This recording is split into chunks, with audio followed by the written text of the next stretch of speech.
Well, a typical conversation a virtual CFO might have with the owner of a small business that's grown rapidly is that of their existing finance manager or controller not keeping up with the bouncing ball.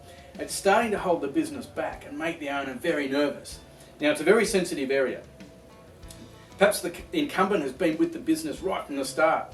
The incumbent was the best available candidate in the market at the time, and they've been loyal, trustworthy, hardworking, and they live and breathe the company culture.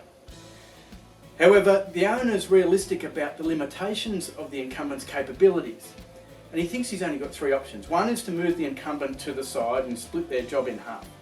The second is to bring someone in over the top of them and create a new, lesser role for the incumbent. And the other one is to move the incumbent in altogether and replace them with someone much more capable and obviously more expensive. Well, there's a good chance that all three of those will end in disaster. The incumbent is likely to be upset, have a bruised ego, and become disenfranchised.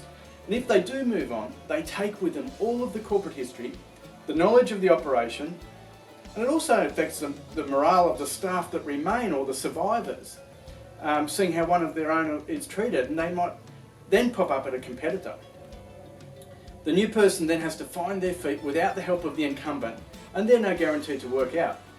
The owner could then find themselves all of a sudden looking to fill a massive gap.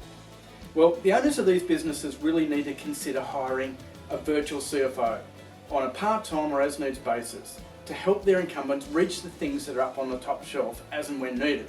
It's a win-win. The owner gets to keep the incumbent and the trust that's embedded into the relationship, and the incumbent gets to stay, learn and be mentored by somebody more capable, and the overall staff morale will probably improve. And to cap it off, the virtual CFO option will be much cheaper than going down the other paths also.